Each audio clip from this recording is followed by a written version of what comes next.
So today I'm going to tell you a little bit more about why 99% of property developers either fail or don't make a living, and how you can avoid failing and make huge profits.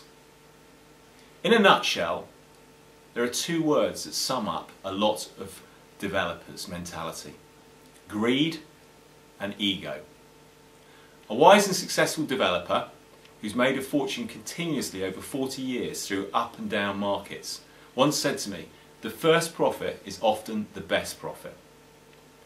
My excellent accountant keeps drumming into my head, "Tim, turnover is vanity, cash flow is sanity." Once you get your first profit, you'll suddenly start seeing and being offered more and more opportunities. Don't be greedy. You can't do them all.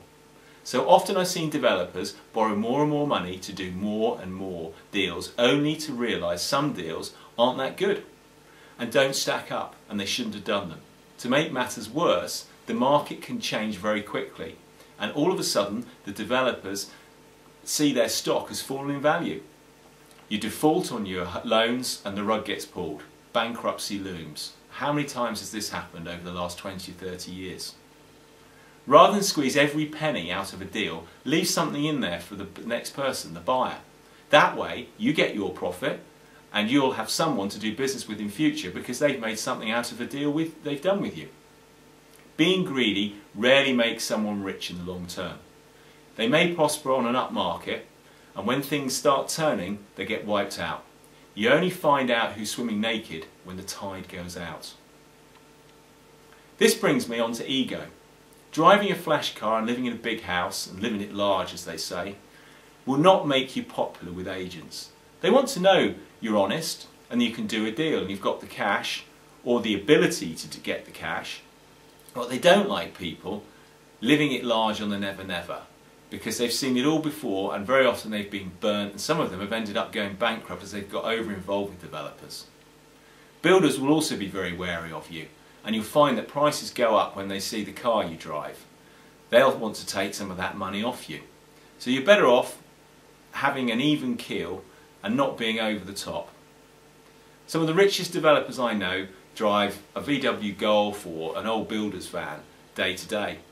The address they give out is often a service office address or their architect's address. Their home is protected from public knowledge, but if you go and look in their garage, you'll often find a Ferrari or a Porsche, or in the case of one developer I know, 3 vintage Ferraris.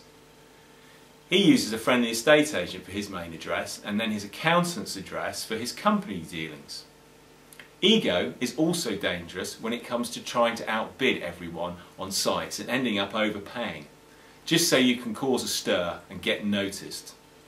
You may feel like a big guy, but you won't make any money, and the other developers will laugh at you, knowing full well you won't last long in the game.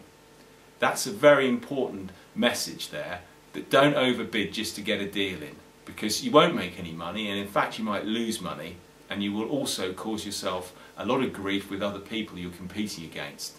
And you might find that agents start shunning you and don't offer you deals in future as well. So remember, make decisions based purely on profit and nothing else. You won't always get it right, but at least your mindset is in the right place. Good luck.